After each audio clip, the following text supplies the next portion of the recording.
নমস্কার। সৌভাগ্য ও সমৃদ্ধিতে আপনাদের আরও আরেকবার স্বাগত জানাই। দেখছেন সৌভাগ্যের সিঁড়ি দিয়ে উঠে ঠিক সমৃদ্ধির বাগানে পৌঁছে যাওয়া।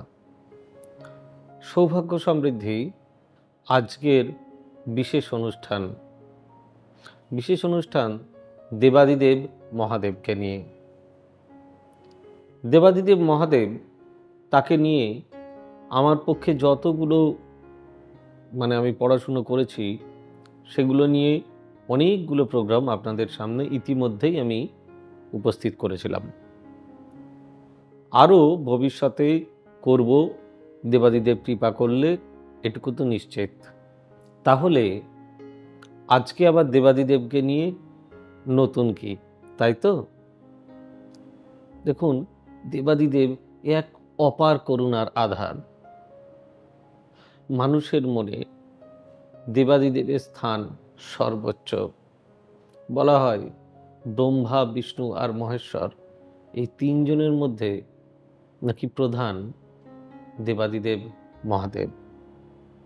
তাই তো আমাদের দেবাদিদেব মহাদেবের উপর এত ভরসা। আপনাদেরকে জানাই, এভারেস্টের উচ্চতা আপনারা নিশ্চয়ই পড়েছেন ৮,৮৪৮ মিটার। সেখানে ৬,৬৩৮ মিটারের উচ্চতা যে পর্বতটি, তার নাম হচ্ছে কৈলাস পর্বত, যেখানে দেবাদিদেব বসবাস করেন। ১৯৭৯ থেকে ২০০২ পর্যন্ত অনেকেই চেষ্টা করেছেন কৈলাস পর্বতে পাড়ি দেওয়ার জন্য। এখন পৃথিবীর সর্বোচ্চ শৃঙ্গ এভারেস্ট, মাউন্ট এভারেস্ট ৮,৮৪৮ মিটার। সেখানে তো বহু পর্বতারোহী অলরেডি তারা সেই শৃঙ্গ জয় করেছেন। কিন্তু এই শৃঙ্গকে জয় করা যায়নি। তার মূলত আমার কাছে তিনটি কারণ। দেখুন, বিজ্ঞান যেটা বলছে, বিজ্ঞান এটা নিয়ে রিসার্চও করছে, সেটা হচ্ছে যে কৈলাস পর্বতের আকার মানুষের তৈরি পিরামিডের মতন।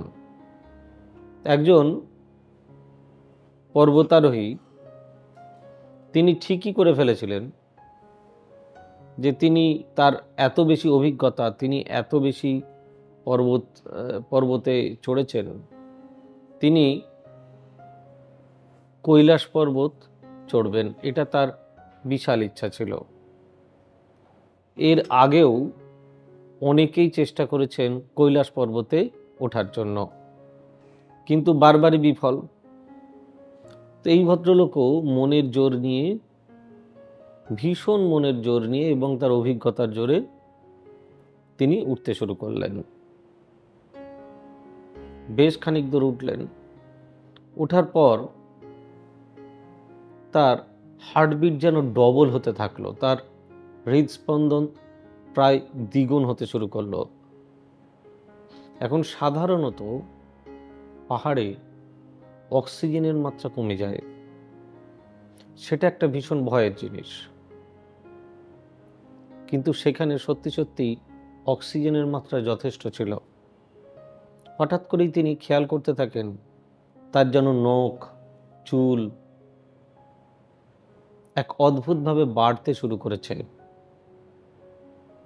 হ্যাঁ দর্শক বন্ধুরা, সত্যি বাড়তে শুরু করেছে।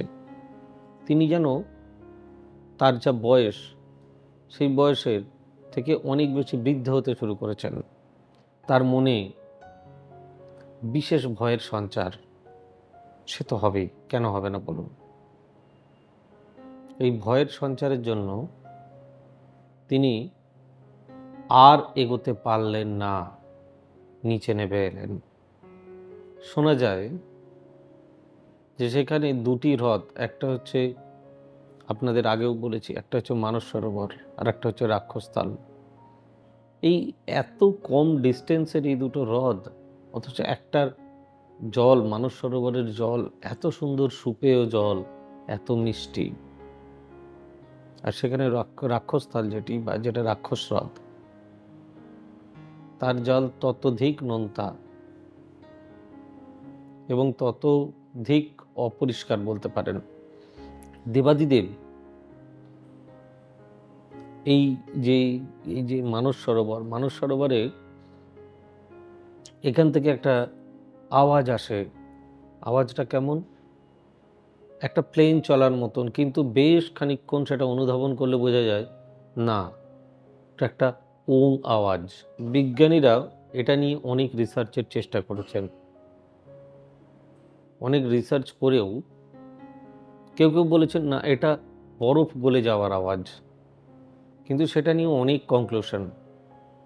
অ্যাকচুয়ালি দেবাদিদেব চান না তার আলয়ে কেউ প্রবেশ করুক। যদি গোটা পৃথিবীকে ধরা হয় তাহলে পৃথিবীর যেটা সেন্টার, মাঝের জায়গা, ঠিক এই মাঝের জায়গাতেই দেবাদিদেবের এই কৈলাস পর্বত, যেখানে মানে স্যাটেলাইট পিকচার থেকেও যেটা দেখা গেছে, সেখানে নাকি কেউ ধ্যান করছেন, ধ্যানে মগ্ন, এরকমটা দেখা গেছে। আপনারা গুগল ইমেজ দেখতে পারেন। এই হচ্ছে কৈলাস পর্বতের এক বিচিত্র রহস্য। দেবাদিদেবকে নিয়ে প্রোগ্রাম করছি, অথচ সামনে শিবরাত্রি। এই শিবরাত্রি কেন হয় জানেন? এই শিবরাত্রি হওয়ার কারণ হচ্ছে এই সময়, মানে এই শিবরাত্রিটা সবাই কেন করেন? শিবরাত্রি করেন যারা অবিবাহিত মহিলা, তারা করেন যাতে তারা ভালো বর পান, ভালো স্বামী পান। আবার যারা বিবাহিত, তারা যখন পুজো করেন, তারা চান তাদের স্বামী তাদের প্রতি যেন লয়াল থাকে, তাদের প্রতি যেন প্রেম থাকে, তাদের প্রতি যেন ট্রাস্ট থাকে। তো এই যে শিবরাত্রি, এটা হচ্ছে দেবাদিদেব আর মা পার্বতীর মিলনের দিন, যার জন্য এই দিনটিকে শিবরাত্রি বলা হয়। এই শিবরাত্রিতে আমরা নানা ধরনের উপাচার করে থাকি। এই শিবরাত্রি সাধারণত হয় ফাল্গুন মাসের শেষের দিকে, এটাই তার নিয়ম। প্রতি ফাল্গুন মাসে শিবরাত্রি হয়। দেবাদিদেবের করুণা অপরিসীম। স্বয়ং পার্বতী চেয়েছিলেন যাতে দেবাদিদেব তাকে বিয়ে করেন। এখন জানেন হিমালয় কন্যা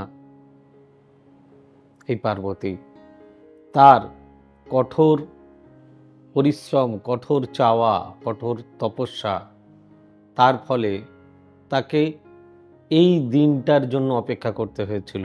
তাই এই দিনটা সবার কাছে ভীষণ গুরুত্বপূর্ণ। ভিডিওটি আপনাদের কেমন লাগলো অতি অবশ্যই জানাবেন। আর আমাদের সৌভাগ্য সমৃদ্ধির অফিসিয়াল ওয়েবসাইট www.astrosavysachi.com নজর রাখবেন। আর আমাদের বুকিং নাম্বার 9734454545, আমাদের বুকিং নাম্বার 8335012267, আমাদের বুকিং নাম্বার 9830240199, আমাদের বুকিং নাম্বার 9830067733 এবং আমাদের বুকিং নাম্বার 9830092045। যদি আপনাদের এই অনুষ্ঠানটি ভালো লেগে থাকে তাহলে অতি অবশ্যই একটি লাইক করবেন, এবং যদি মনে হয় দেবাদিদেবের এই কথা অন্য আরও কাউকে শোনাবেন তাহলে তাকে শেয়ার করে দেবেন। আর অতি অবশ্যই চ্যানেলটি সাবস্ক্রাইব করবেন, তাহলে সৌভাগ্য সমৃদ্ধিও আরও সমৃদ্ধিতে ভরে উঠবে। আপনারা সবাই সুস্থ থাকুন, ভালো থাকুন, দেবাদিদেবের কৃপা আপনাদের উপর বর্ষিত হোক। God bless you, bye bye, নমস্কার। এবার থেকে সব্যসাচী ব্যানার্জিকে পাওয়া আরও সহজ। আপনারা অনলাইন বুকিং করতে পারেন একটা সুন্দর নাম্বার দিয়ে, 9734454545। আপনারা পাবেন ফেসবুক, ইউটিউব এবং ইনস্টাগ্রামে। আপনাদের চোখ থাকুক সৌভাগ্য ও সমৃদ্ধিতে। চোখ রাখতে পারেন আমার ওয়েবসাইটে www.astrosavysachi.com অ্যাস্ট্রোসব্যসাচী.com।